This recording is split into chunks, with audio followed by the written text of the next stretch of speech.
du corps.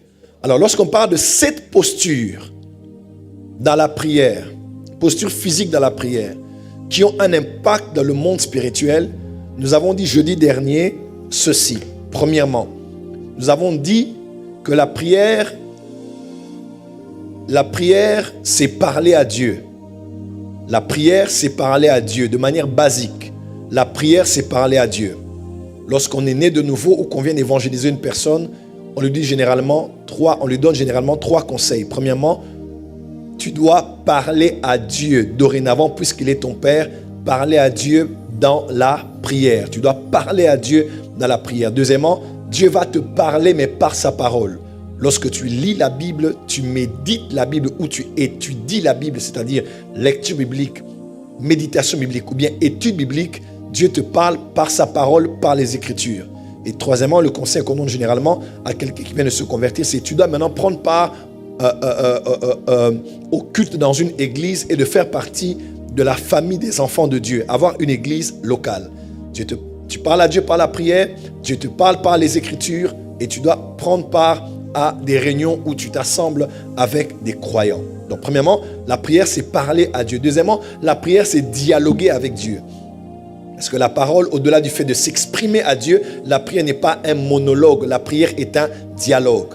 Ainsi, généralement, nous quand on s'était convertis plusieurs années passées, on avait l'habitude de nous apprendre à prier de telle manière qu'à la fin de chaque prière, on laissait un petit moment de silence en disant chut, gardez silence. Et généralement, c'était pour donner à chacun le temps d'écouter Dieu par rapport à tout ce que nous lui avons dit dans la prière. Et ce qui arrivait très souvent, c'était une langue et une interprétation. Des fois, une langue et une prophétie. Des fois, on laissait la parole à chacun pour dire que chacun élève la voix selon qu'il perçoit ou reçoit un message de la part de Dieu. Et ça m'étonnait beaucoup à l'époque quand j'entendais le mot message. Quelqu'un dit, j'ai un message pour toi. Quelqu'un dit, j'ai reçu un message. Le message là, c'est une enveloppe, c'est une poste, on envoie un courrier. Ce n'est rien de ça, c'est juste une parole de Dieu que Dieu donnait à quelqu'un concernant la masse ou une personne en particulier. Amen, amen. Dans la prière, c'est parler à Dieu. La prière, c'est parler avec Dieu. Amen, amen. Et troisièmement, pour aller plus loin, selon ce que j'ai enseigné jeudi dernier, la prière est vraiment une technologie spirituelle. Elle est très complexe.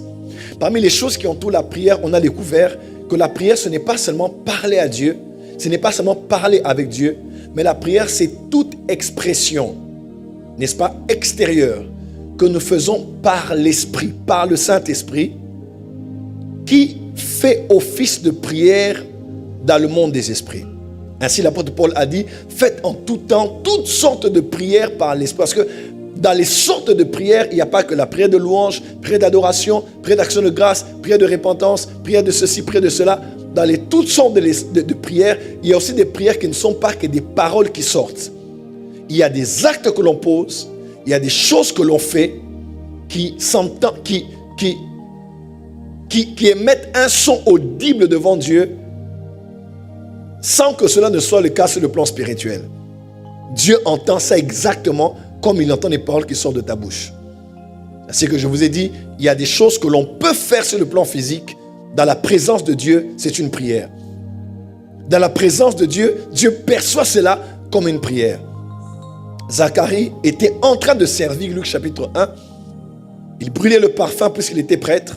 Et la voix a dit, Gabriel est venu et il a dit, tes prières ont été exaucées. Je crois qu'il priait avec sa femme pour avoir un enfant. Mais je crois que le service qu'il faisait était aussi une prière dans le monde spirituel. Donc la prière, ce n'est pas seulement parler, mais la prière, c'est tout ce que tu fais par le Saint-Esprit en un instant spécifique qui est entendu dans le monde spirituel comme une prière, ou qui a de l'impact dans le monde spirituel comme une prière, ou bien qui a de l'effet, de l'influence dans le monde spirituel exactement comme une prière là. C'est ainsi qu'un homme de prière n'est pas qu'un homme qui parle beaucoup. Un homme de prière, c'est parler et c'est agir. Il sait parler et il sait faire. Il sait dire et il sait poser les actes. Parce qu'il sait que tout peut être prière pourvu que cela soit inspiré par l'Esprit en un temps spécifique. Dis avec moi la prière. Dis encore la prière. Est-ce que tu sais que ton offrande peut être une prière? Ton offrande peut être une prière. l'offrande que tu fais peut être une prière. Parce que tu te diras que mais l'offrande que j'ai donnée, c'est financier. Ne fût-ce que pour cette fois. Mais où est la parole? Où est la prière ici? Tu sais, Abraham laisse ses serviteurs et il dit, nous allons avec l'enfant et nous allons adorer. Chemin faisant, alors qu'ils sont en train de prendre le chemin du sommet de la montagne, j'aime bien ce récit. Alléluia. Il y a mon esprit qui est en train de capter des choses ici. Alléluia. Alors qu'ils sont en train de monter, Isaac pose la question en disant, Père, voici le bois, voici le feu, mais où est l'agneau? Qui parlait? Qui parlait? Qui parlait? C'est Isaac qui parlait, n'est-ce pas? Et qui était censé être offert? Isaac était donc qui? Et l'offrande faisait quoi? En d'autres termes, l'offrande parle. Dis à ton voisin, l'offrande parle. Donc quand tu viens apporter ton offrande à l'église, je répète, ne donnez pas l'argent à l'église, donnez l'offrande. Ce qui change l'argent de l'offrande, c'est l'attitude et la mission que tu as en tête.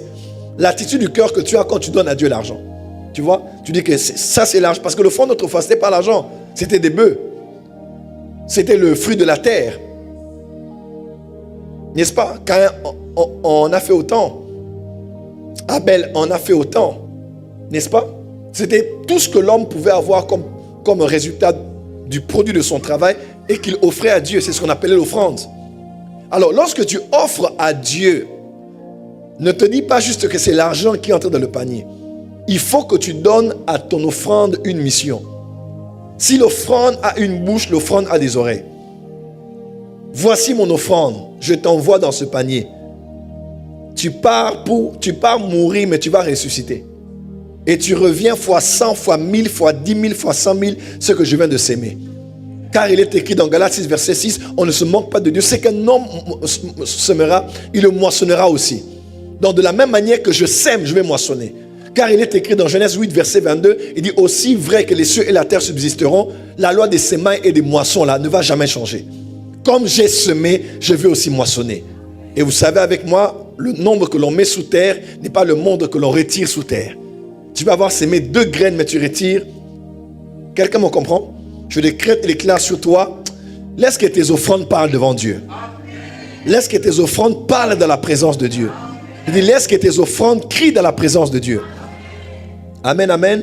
Il y a plusieurs choses, il y a plusieurs éléments dans le monde spirituel qui ont une voix. Dieu dit à Caïn, il dit, la voix de ton frère, la voix du sang de ton frère est montée jusqu'à moi, jusqu'au 3e ciel. Et ce sang était sous la terre. Ce sang a parlé devant Dieu. Et nous avons un sang qui crie mieux, qui parle mieux que le sang d'Abel. L'offrande aussi a une bouche et va parler. Et laisse-moi te dire, des fois, là où ta parole ne sait pas dire quoi que ce soit, tes offrandes vont parler. Tes dîmes vont parler. Tes sacrifices vont parler. Et est-ce que je peux dire quelque chose ici? J'aimerais vous révéler quelque chose avant d'aller plus loin. Vous devez savoir un des attributs de Lucifer. Parce que Satan n'est pas le nom de Lucifer. Ok? Lucifer, c'est son nom. Mais Satan, c'est un attribut. Right? Il est devenu Satan. On l'appelle Satan, l'accusateur, celui qui s'oppose à Dieu. Une des missions de Satan, attribut de Satan, de Lucifer, c'est ce qu'on appelle aussi l'accusateur. Et une des choses que Satan fait, parce qu'il connaît le monde spirituel, le Dieu qui est sur le trône n'est pas que sur un trône comme roi, il est sur un trône comme juge. Et son trône est fondé sur la justice et l'équité. Dieu est juste. Et il n'y a point de lui de fausses balances. Quelqu'un m'entend? Il est les balances fausses. Quelqu'un me comprend?